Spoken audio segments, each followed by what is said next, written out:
a documentary in progress for the week of September 22nd, 2018. This history in the Indelible story is a series of narratives that are and were at cross purposes. It is a history of narratives, including those by several authorities. Some tended to implement a kind of social control. Some intended to create a blindness in the general public so greater profits could be made, sometimes from illegal methods, through war or wars or drugs.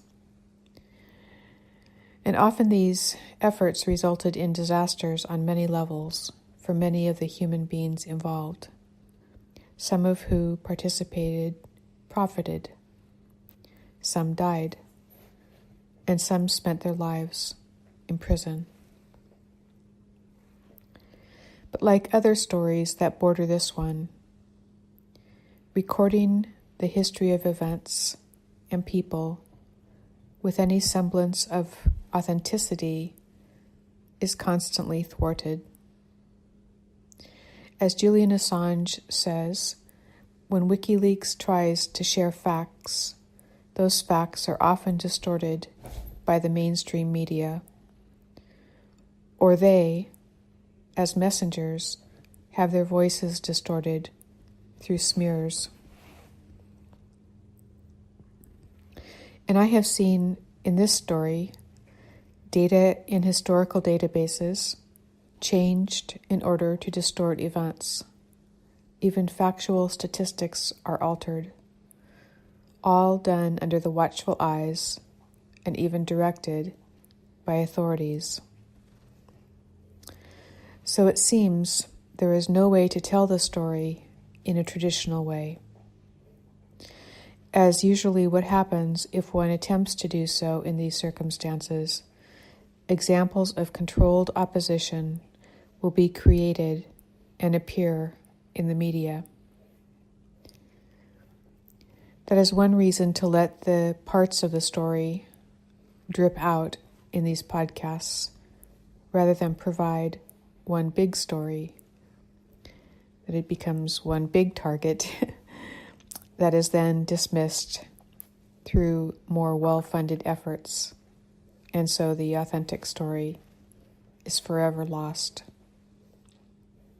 Being aware of this common type of response by authorities creates an opportunity to invent another form of telling.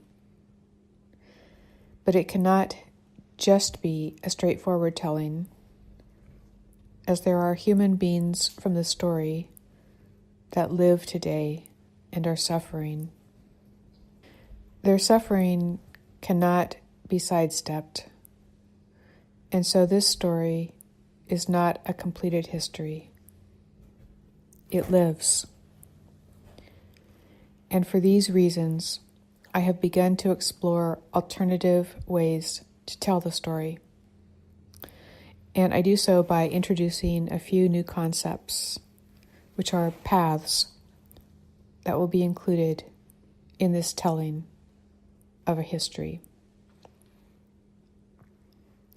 Animism is part of life experience for many human beings, and although it has primarily been part of indigenous cultures, understanding, respecting, and including these philosophies have slowly crept into Western cultures. This makes sense, as at one point, hundreds of years ago, they were also part of the tribes of those of European descent. Animism is a relation to place. Dr. John Reed, in an interview with Gordon White, described animism, quote, to experience the world, and out of that experience, a worldview forms, end quote. In this sense, one's ancestry or history includes both biological and non-biological forms. Dr. Reed's heritage includes Maori ancestry. He gave the example of a river as part of one's ancestry. A place like a river supports me as it supported and sustained my family. There is a valuation of the river or a place within this relationship. In this relationship, there is respect, care, and love. It is part of my family. So animism is a system of relationships. John Reed also described a Maori term, tikwana, which means that which gives rise to you through connected relationships. And to use this in a sentence, he gave this example: it is tikwana as it gave rise to me. Animism, in this sense, is not symbolic. It is not a metaphor. To show how Western cultures have begun to integrate a respect for animism, he told the story of a government in New Zealand rerouting their Highway 101 to go around a sacred landform of the indigenous people, the Maori. By doing this, they respected the Maori belief that this landform had quote-unquote moadi, or life force. This is a highly unusual response to indigenous beliefs. History can be the recording of relations rather than facts, as expected. Facts are a concept from a materialist perspective. Facts are discrete components. They are self-contained with rigid boundaries when written.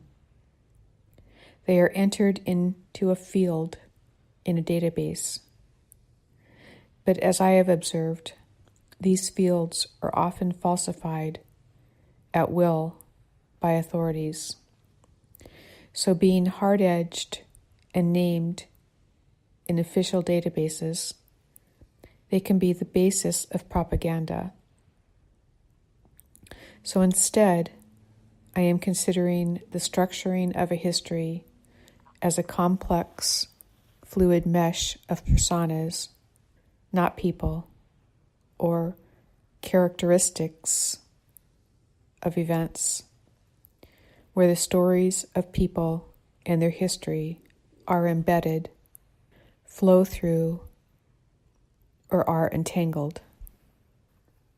Julian Assange described our complex state in the cyber world as boundaryless.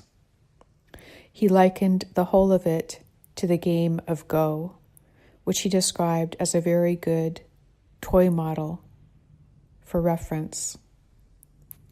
With the game of Go, there are so many discrete components and moves that the game becomes very fluid. He said AI, or artificial intelligence, and data harvesting by corporations and governments now has created such a state for us, for our experience of life with its online presence. And we are embedded within this fluid and malleable state. It only came into existence because we donated ourselves, our societies, into this online state. I'm going to leave a link to his talk in the program notes for this podcast. There's quite a bit of noise in the airspace today, so there's going to be a lot of background noise. This has been true for a while now. I think it's been true since in the last few months. Likely because Boeing is just north of here, and also Whidbey Island, where there's a naval air base. But it never used to be like this. This is something new in the last few weeks or months. Okay, going back to this podcast. So we are embedded within this fluid and malleable state online, and so within our lives. Within this fluid state, individual or discrete experiences appear to have less value.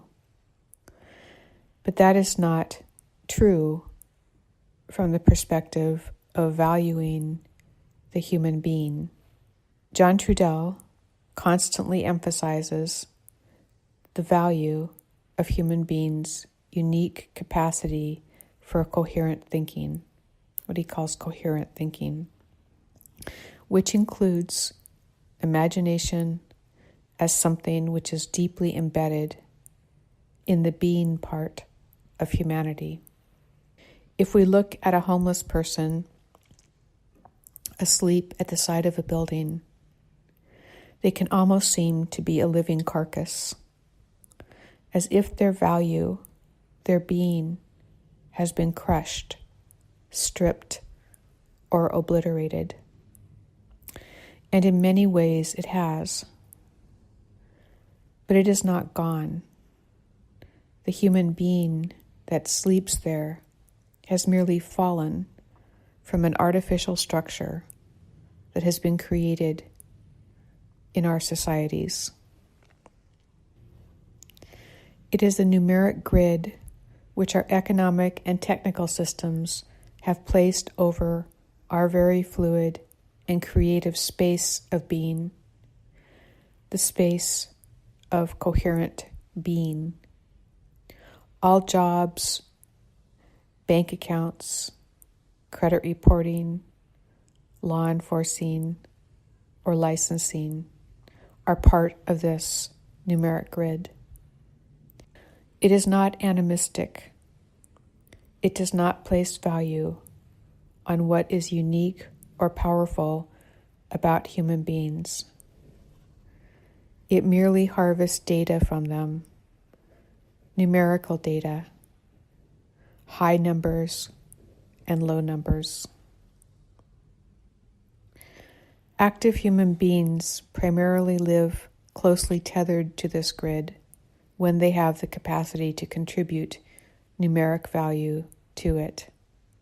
They do this through data for credit scores, car payments, house payments, credit card payments, rents, all payments.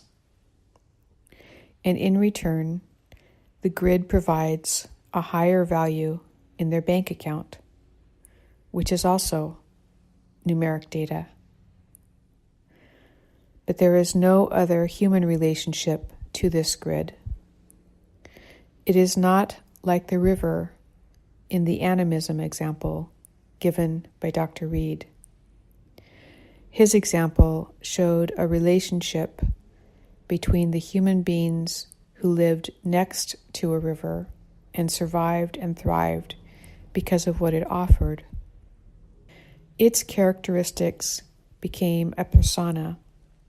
With a numeric grid, if something happens and the human being stops contributing a numeric value to the grid or is stopped from producing, their tether to the economic grid gets slack, and they start to fall farther down away from its surface. The tether becomes very thin. It's stretched very thin, and eventually they drop from it and are seen as the homeless ones. The credit reporting agency is no longer in relation with the human being. Nothing in the economic grid is within relationship with the human being. And those tightly tethered, upon observing this falling, fear their own untethering, as they only know their value as defined in relation to the grid. They don't know other relationships they have to all other aspects of being in the world or to each other. The context in which they understand everything is through their tether to the grid. They are a discrete point on a grid, a mesh, and when they drop from it, another human life takes their place. It is, as Trudell said, a harvesting of our being. But again, it ignores our strengths and capacities, which are substantial, but often made inaccessible to us, as they are counterproductive to life tethered to the grid.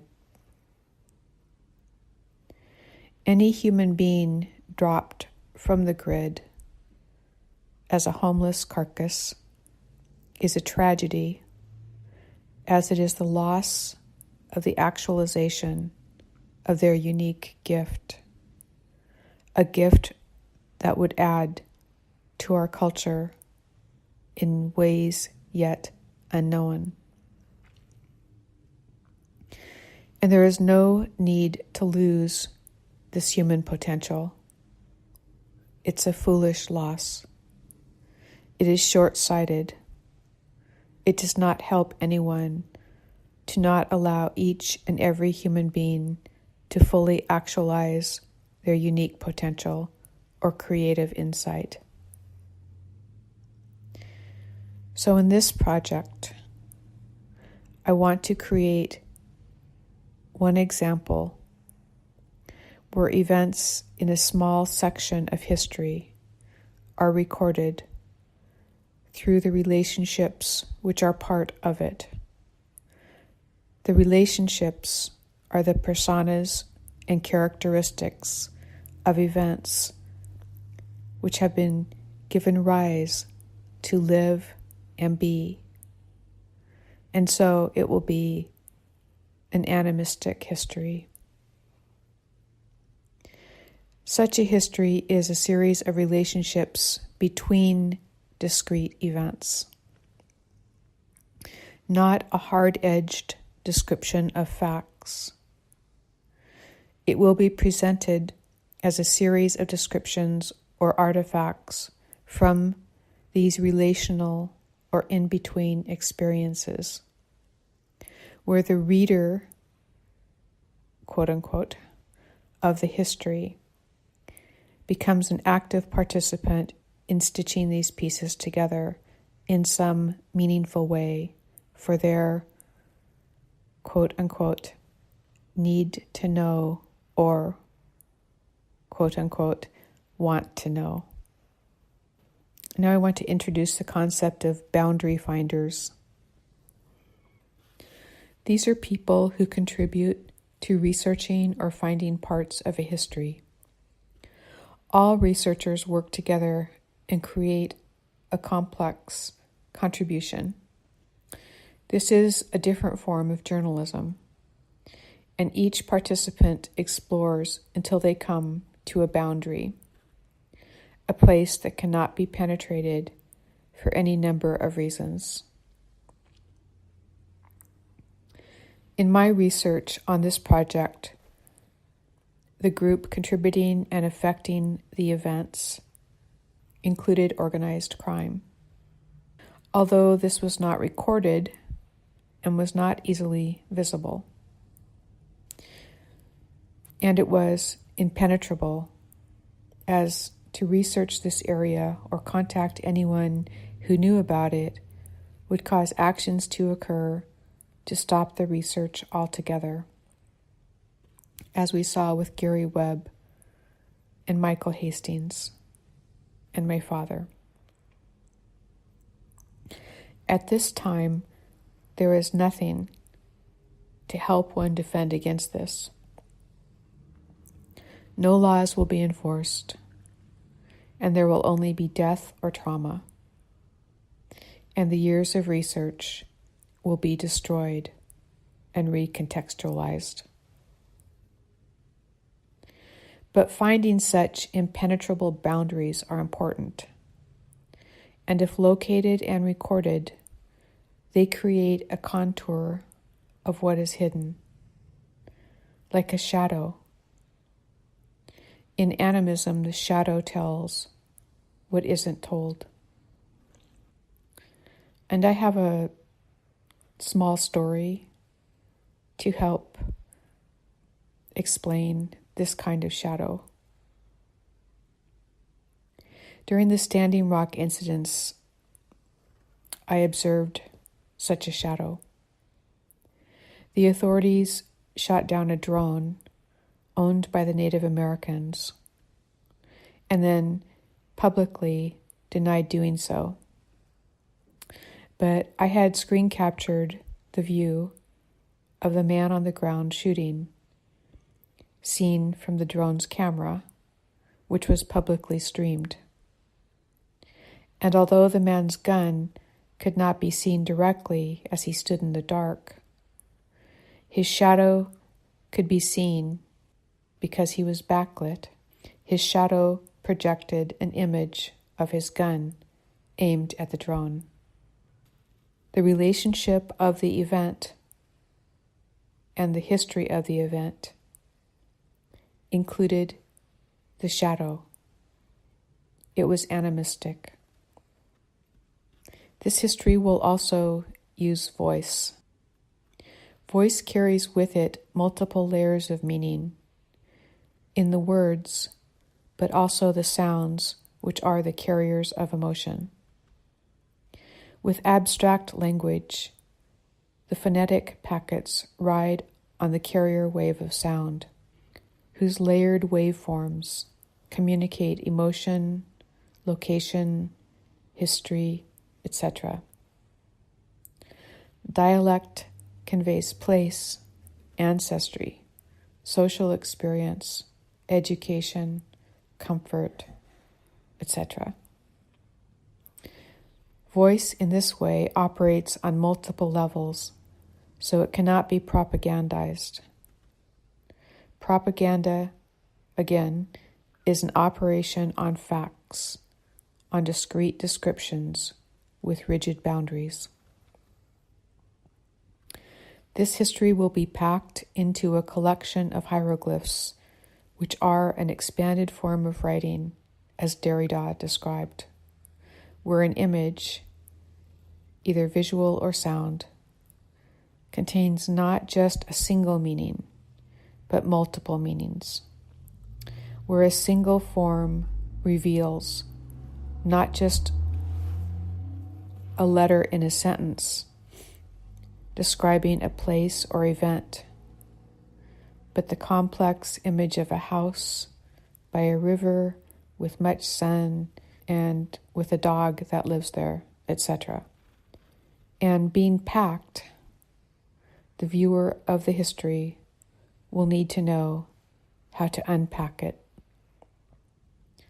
In this sense, it will be a kind of game. As I've been constructing this method for telling a history, I've been reminded of artist Wolfgang Laib, that's L-A-I-B, where in his work he collects and transfers large amounts of pollen, a brilliant yellow color, and places it in a museum. If you stand near it, you are impacted by the intensity of the color and presence. He also creates larger than human rooms and boats covered in beeswax, which has an intense smell and presence, a transformative presence. And really, his role is like that of a bee.